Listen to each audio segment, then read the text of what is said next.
Hello, welcome to my YouTube channel. Welcome to this video. I've decided to do a video today talking about YouTube because I get a lot of questions from people about how I started my channel or tips or advice for them to start a channel of their own. So I thought I'd do a little helpful video.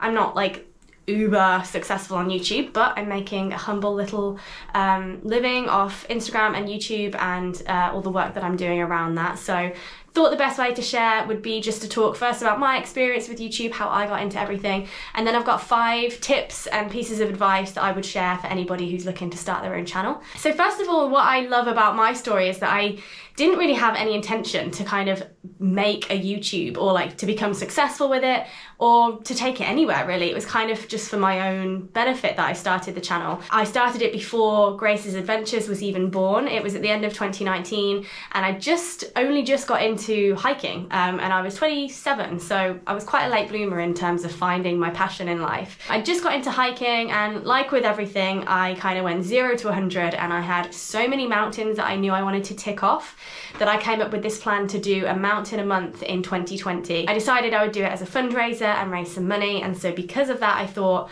I need to kind of have proof and documentation of my challenges over the year. So I grabbed an old camera that I had in a drawer. It was a Sony A500. And I took it with me on my first mountain climb, which was Cader Idris, and there is a video. My first ever YouTube video is still on there. It's terrible, but it was my first one. And I had just planned to film like a bit of a snippet of each hike so that at the end of the year I could make a montage video to show that I had done these 12 mountains, and that way then I could ask for fundraising. I ended up filming a lot more than just like a few snippets, and when I got home I had a bit of a play with iMovie because I had a MacBook, and just kind of enjoyed the process and ended up with making like a 5-minute video of my hike, and I sent it to all my friends and my family, and I made my boss watch it, and I just kind of loved that I'd created this little movie of my hike. So that's where I started, and then I just kind of ended up filming all of my mountain a month challenges throughout 2020, and I loved the focus of going and climbing the mountain and then coming home and having the video to edit and then sharing that, and I just started really genuinely enjoying the process.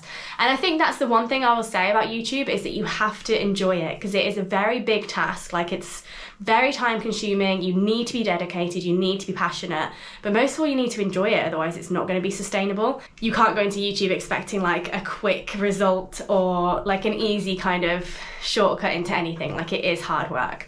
So I started in January 2020 and my YouTube only took off in July 2021 when I did my first solo wild camp. That video just kind of spiraled, it went, I guess, viral, and I got up to about 300,000 views on that one, and that is what took my account from just kind of a basic account to me being able to monetize my videos. And I made over £600 in that first month, and I'm not kidding, I thought that was it. I was like, I'm gonna hand in my notice, I'm quitting my job, this is it, I've made it. It did not continue that way. It takes a lot to kind of maintain your YouTube ad revenue. It will fluctuate, but that just goes to show that if you do stick at it and if you're consistent, then you can make a lot of money on YouTube. And I'm not saying a lot from £600, that was a lot to me, but I know that people make a lot of money from YouTube. So it's definitely possible if you stick to it and if you're committed. And I would also say it's been really great for me as a content creator, because I am now a full-time content creator, but I was doing it as like a side hustle for like over a year. I would say having a YouTube channel gives you a lot more to offer to brands when you're pitching your own services or when brands come to you to ask to work with them. YouTube is like obviously a much bigger way to showcase a product or a brand or a place if it's more of a travel collaboration. So it's great to have another thing to offer as opposed to just like Instagram or just TikTok or whatever it is. It's great to have YouTube to offer to brands as well. So here are my 5 tips and 5 pieces of advice that I would share for anybody wanting to get into YouTube. So first things first, get started. Create your YouTube channel, set up your account, make sure that you fill everything in, get yourself a banner, fill in the about section. If you do want to be working with brands and open to potential sponsorships, put your email in there. When you're creating the name of your account, I would try and make sure that you stick to whatever your other social channels are named or your website, kind of try and keep everything quite uniform and connected. So also the most important thing is to find a niche. So you want to really think about what your channel is gonna be about, what you want to create, what kind of audiences you want to reach. Obviously with me being into my adventures and my hiking, I cover everything from hiking, travel and camping. I can do kind of kit reviews, I can talk about places that I've been to, I can give advice on things that I've learned through hiking and stuff. So that is my niche, is kind of adventures and hiking.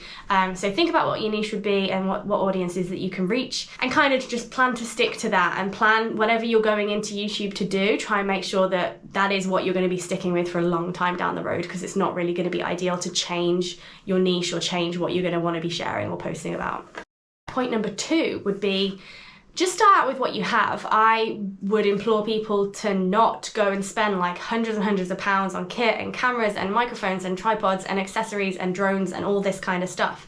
Like, that stuff will come if you carry on doing what you're doing and you know you're going to stick with it. That's the time, a little bit down the line, to start investing in more kit.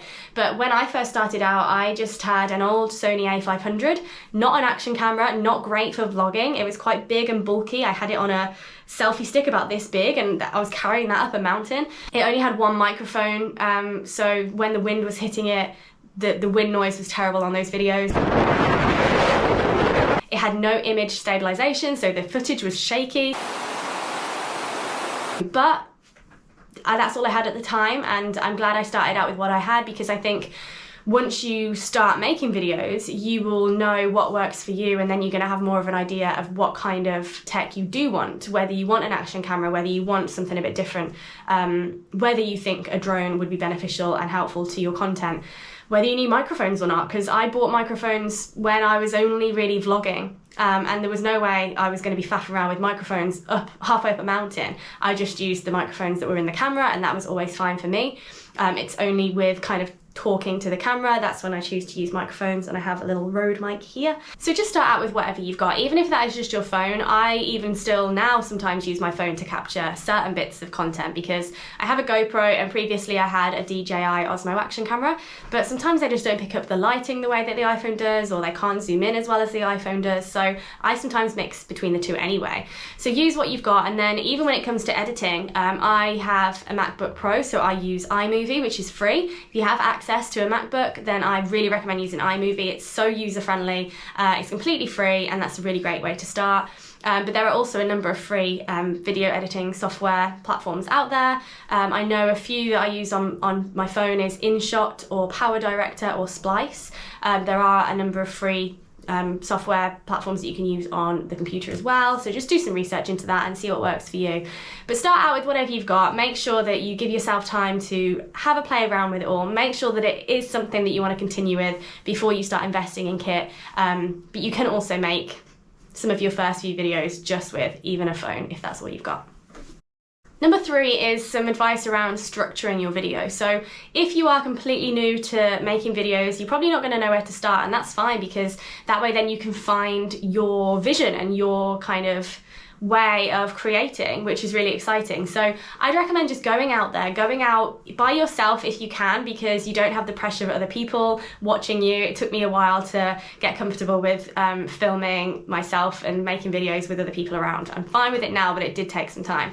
So go out there by yourself with whatever camera equipment you have and just start getting used to filming. When you have a video in mind, kind of envision what you want it to look like, and probably write down some bullet points that you can then refer back to once you're out filming. So there's nothing worse than going out and not really having a plan and realizing you've forgotten to film like a key part of the video, and then you're editing and it's too late and you've kind of messed up your video. So as long as you've got like an intro, some content in the middle, and an outro, so film like the beginning and the end, do a few takes, get used to speaking to the camera, get used to setting up shots, and just start thinking about how you would want to structure your videos and what you want them to look like. And something I would recommend doing is like kind of doing some market research. So go and have a look at YouTubers that you like and videos that you enjoy watching, and think about what it is that you enjoy about those videos. So for me personally, I prefer when I'm watching a video to like have someone speaking to the camera,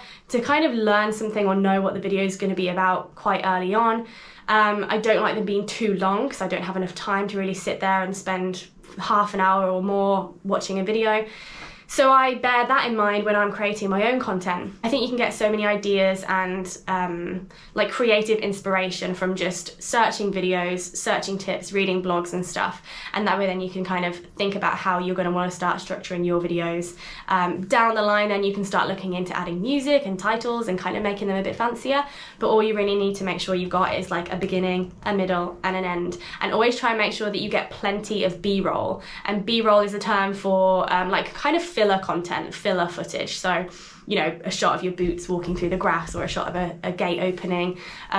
This is stuff that will fill your video out and kind of give it a bit more like body and a bit more substance. Definitely just watching videos, researching and just getting some inspiration into how you want to start structuring your videos.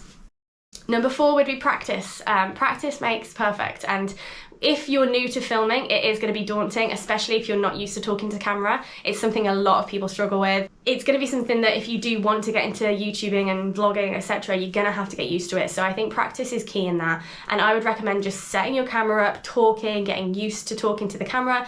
And also just when you're going out and filming, just kind of filming everything once or twice, filming it from different angles, getting used to it, just practicing with it. Also, a tip would be to just always get too much content. It's better to come back and have too much than not enough. So film everything, and that way then you'll get more of an idea what works for you when you're in the editing process, and then you can be a bit more specific with what you're filming. But I would definitely recommend at the beginning to film too much.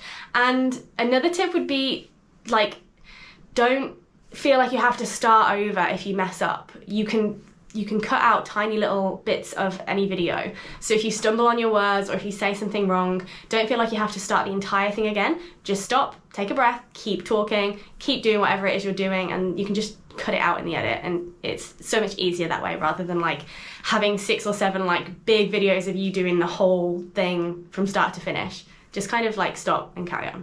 Oh, one tip that I forgot to say, which is so important to remember, and it seems so simple, but I know that it's not always. Film in landscape. If you're taking your phone out, you're going to be so used to holding it in portrait for possibly for Instagram or for whatever. I've seen it happen, so just thought I'd remind you for that one.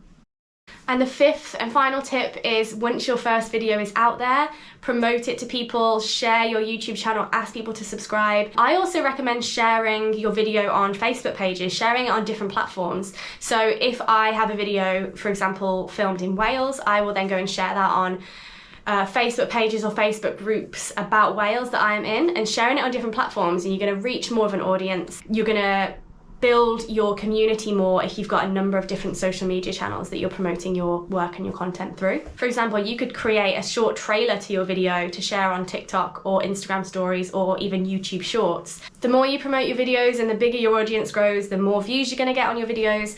Once you get to 1,000 subscribers, you can create your own personalized URL, which means that you can have youtube.com/ and whatever your name is. And once you've got 4,000 hours of views, you can then start monetizing your channel, which means that you can add adverts onto your videos, and then you make money from ad revenue, which means anytime someone watches your video and they see the ads, you make a little bit of money. So the amount you make pretty much directly correlates to how successful your videos are. So there really is so much potential to be successful on YouTube. I have seen like mediocre success myself, and I have seen how easily it drops off when you stop putting effort into YouTube. So it is something that you need to kind of be in it for the long game, and you need to be consistent with it, and you need to put a lot of time and effort and creativity and passion and drive and dedication into it. But it is something that can be really successful, and it can really aid you in your business if you are looking to become a content creator or work with brands. Having a YouTube channel is something that you can offer that not everybody else can. It's a way to showcase brands or products or destinations in a much deeper, more engaging way sometimes than you can on other social media channels. And it's also just a really great tool to make consistent income. As long as you've got consistent videos going out there, you will have ad revenue coming in once you've obviously reached the point where you can monetize your videos. Another amazing thing that's quite new to YouTube now is super thanks, which I only discovered a few weeks ago. And that now means that people who watch your videos can send you money to support your channel via super thanks. And I think that's an amazing thing for creators to have, because it does cost a lot of money once you are up and running with a YouTube channel. It is expensive being a content creator. I spend a lot of my own money putting into what I do. It's money spent on petrol, it's money traveling, it's money spent on equipment, everything I've bought myself. It's kind of new tripods and it's batteries and it's cameras and it's staying up to date with the tech and buying a new drone when I fly mine into the sea in Iceland. All the subscriptions I have for copyright-free music or for like digital creative platforms and things like that. So it's really appreciated. Thank you so much if you have ever sent me a super thanks. So those are my tips and all of my advice that I have for starting a YouTube channel. My biggest advice would just be to get out there, enjoy it most of all, enjoy the process. Enjoy that feeling of being super proud when you've created a little video and you've done it all yourself and you're really proud of it and you love it and you get to watch back on all these memories. And to me, it's one of my favorite things to do still. So I really recommend if you are interested in starting a channel, don't be afraid to put yourself out there. Don't be afraid to mess up. Don't be afraid to make mistakes. Just be yourself, and whatever you're putting out there, people will love it because it's a part of you and it's something that you're showcasing. So let me know how you get on. If you have any questions about anything, feel free to put a message in the comments below or go and DM me on Instagram, which is @graces__adventures. And speaking of supporting channels and YouTubers, please subscribe to this video, please like it, and let me know what you think in the comments. It'll really help to grow my channel and help me hopefully do this forever, because I'm kind of really enjoying being a content creator and I would like it to continue. Thank you for watching, good luck with your YouTube journey, and bye from me.